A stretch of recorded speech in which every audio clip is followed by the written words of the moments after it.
Hello everyone, it's your boy JonahThing and welcome back to Find Love or Die Trying. What just happened? I have no idea what we did last. Cat got drunk and I talked to Cat. And now it's the next morning. And Cat's recovering from a hangover. Let's dive in.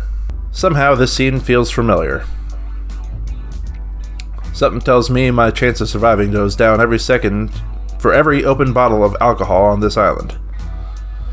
Maybe I should spend today reenacting Prohibition instead of going on a date. You do know Prohibition ended, right? Anyway, back to the brass tacks. Yesterday's second date with Allie went really well. Let's keep striking the iron while it's hot. Which soulmate candidate will be going on a second date today? Tara. Alright, sounds like a plan to me. I think she's working on something in the mansion. Lead the way.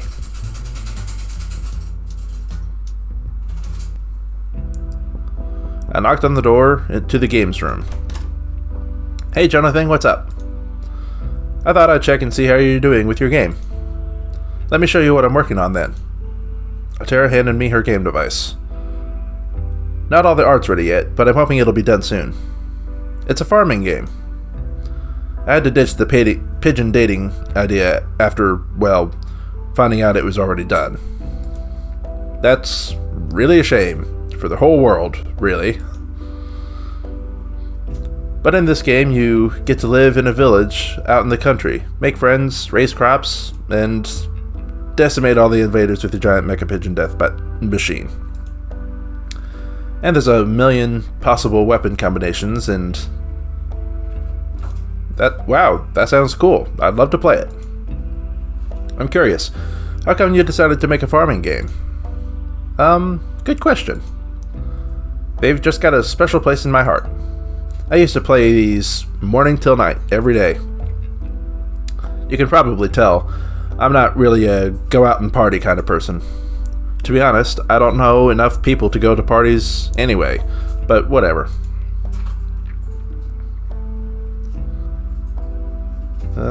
Hey, it's your life. It's your choice how you spend your time. Just do what you want, you know? That's pretty much how I feel about it. Enough talk. Try playing it.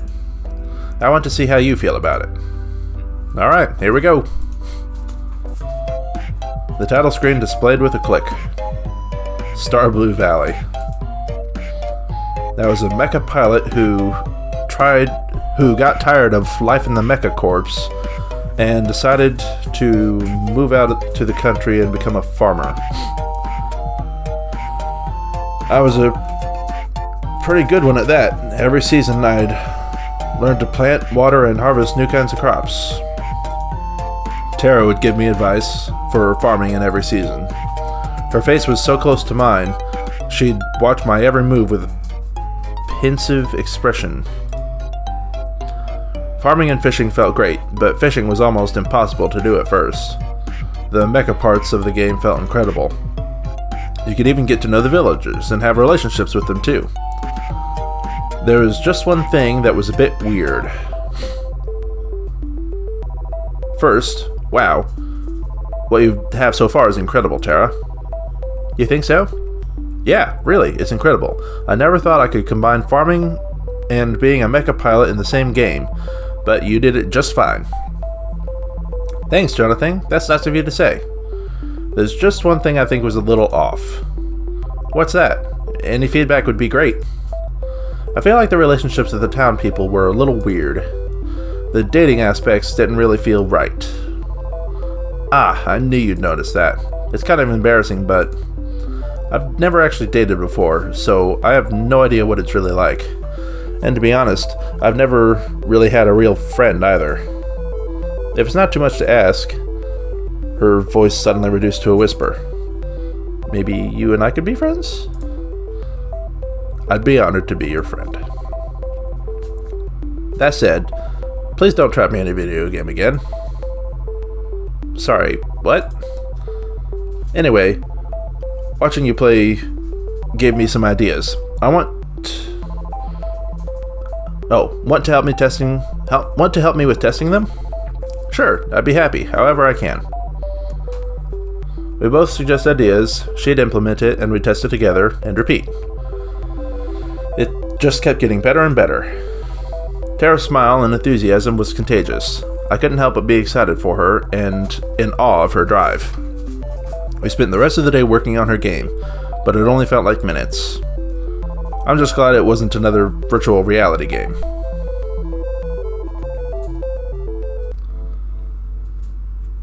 Seems like a nice night for a walk.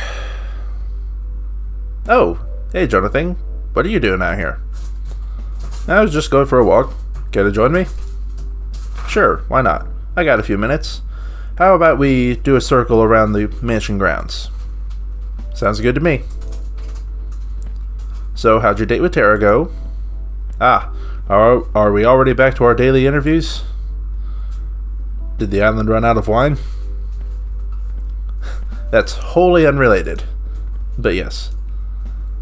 Anyway, my date with Tara today was awesome, I have to admit. Tara's very different from my initial impression of her.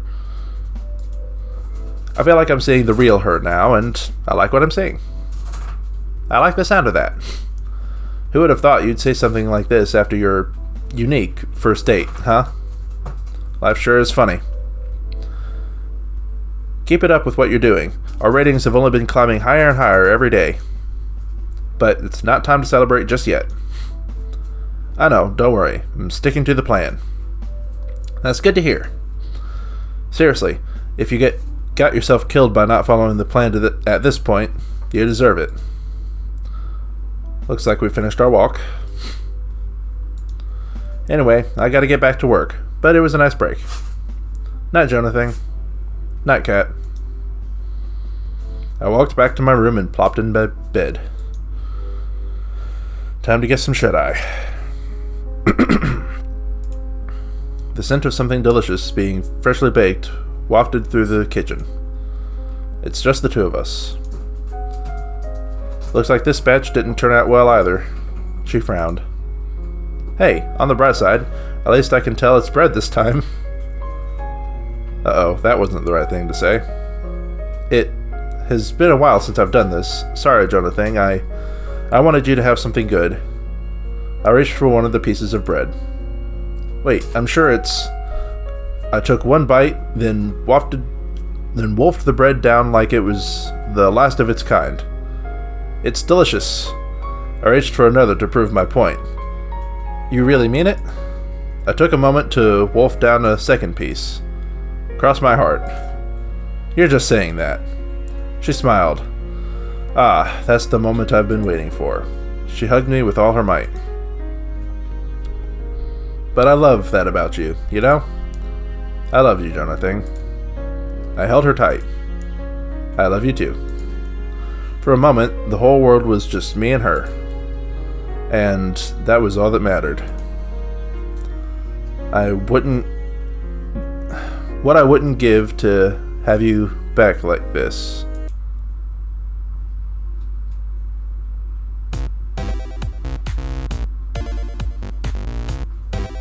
The girls and I kicked off our morning by testing out Tara's game together. It was multiplayer now, so we could play together in the same world. This came with its own fair share of consequences. I said cover me, or you'll have to finish making dinner yourself. I'm trying. There's just too many mutant vegetables attacking. I need you to cover me. Where are you? I'm sorry, it's the mayor's birthday and I can't decide which berry to give him. It can wait. But then I won't get bonus points.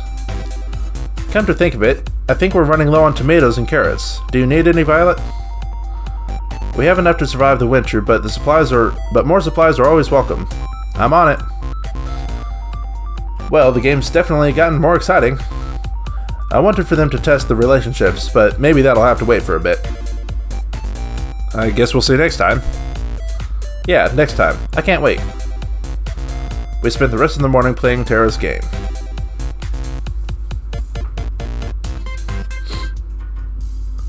Morning, JonahThing. How'd you sleep? Pretty well, considering how you edit the footage that keeps me alive. Drunk. That sounds like a win-win to me, if you ask me. Can you believe it? We're already on the 6th day of the show. Is it already? Time sure goes by fast. No kidding. Anyway, it's time to wrap up Phase 2. You just need to go on a second date with your last soulmate candidate. Shouldn't be too hard, no? Please don't jinx me. Break a leg. Seriously, actually breaking a leg would be a lot better for you than messing up today's date. Not helping, Cat. Time to get today's date started with none other than my third soulmate candidate, Violet.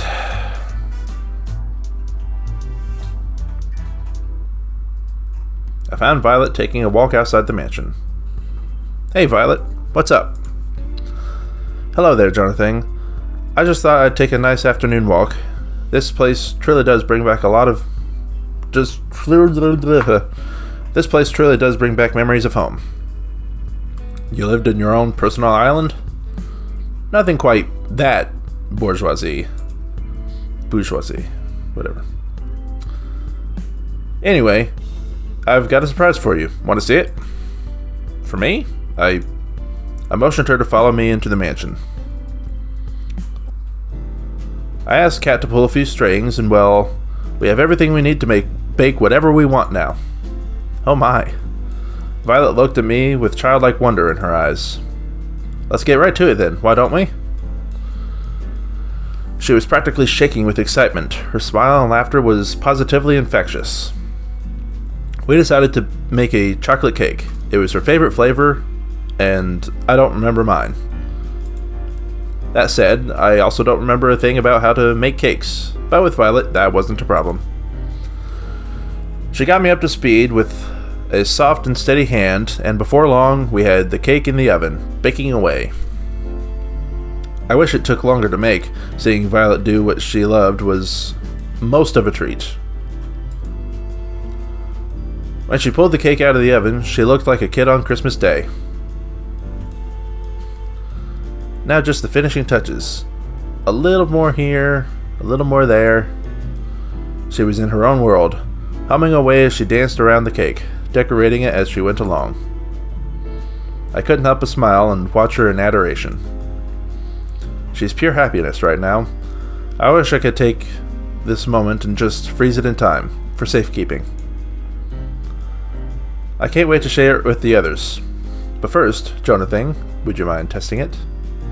You don't have to ask, believe me. I am first in line to try it out. Thank you.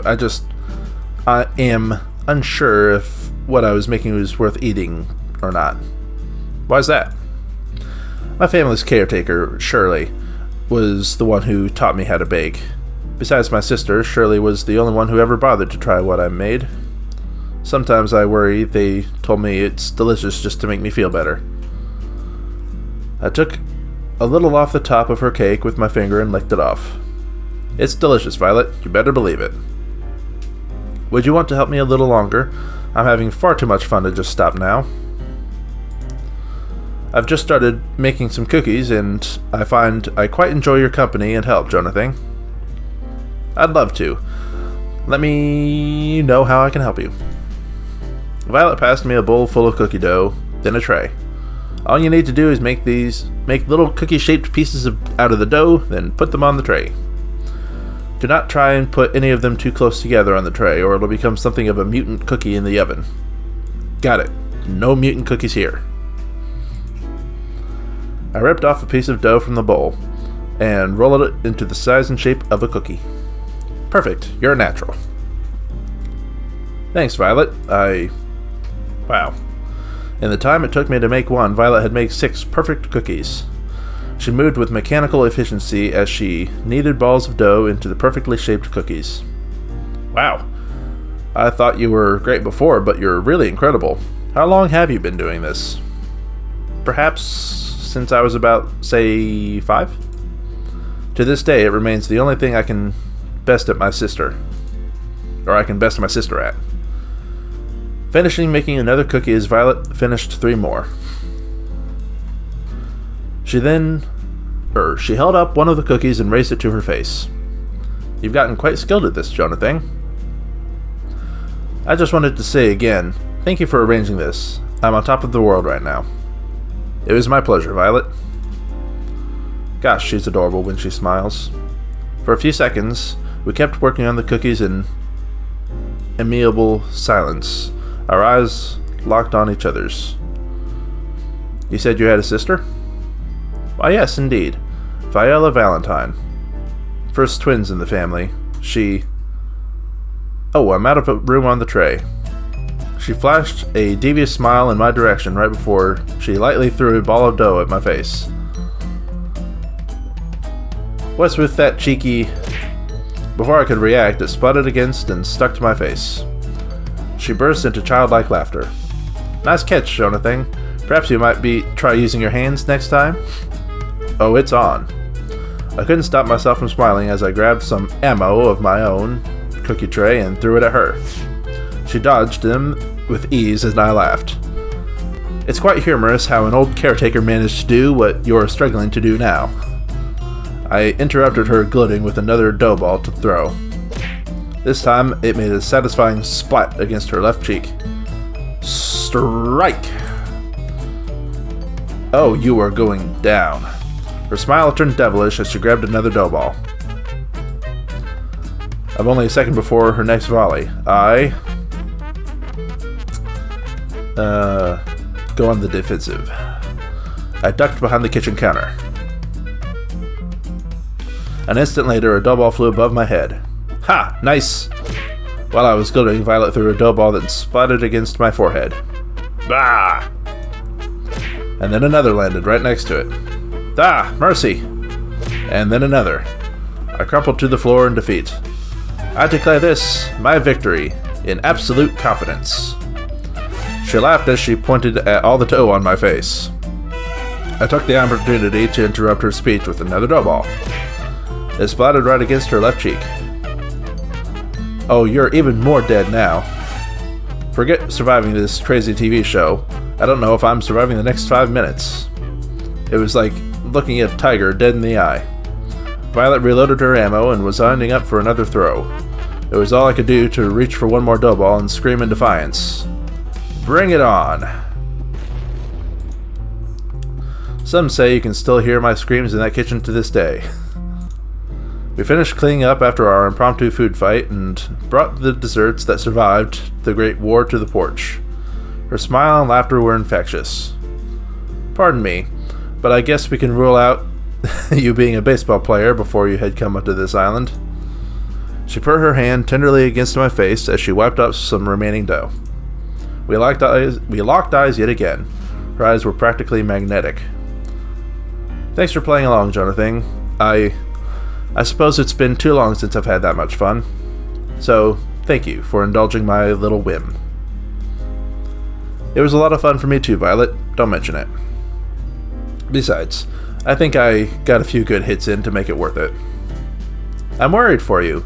It appears your amnesia is getting even worse. Violet laughed as she picked off some more crumbs from my face and licked them off her finger. Her eyes seemed to linger on mine. I do hope we can spend more time together soon. I quite liked this. I like that, Violet. I had a lot of fun with you too. You're full of surprises, you know? Just wait and see. There's more where that came from. We spend the rest of the day talking and eating the little desserts together on the porch. Though Violet seemed quite distant when I first met her, I learned that the real Violet was nothing like that at all, and full of surprises. She could be unexpectedly shy in one moment, then mischievous as a child the next. One thing's for sure, being around her makes my heart skip a beat, and the time fly. Before I realized how much time had passed, it was already pitch black outside. Alright, that seems like a good place to leave today's episode off. I hope you enjoyed, and if you did, be sure to like, comment, and subscribe, and I will see you again tomorrow at 10. Bye.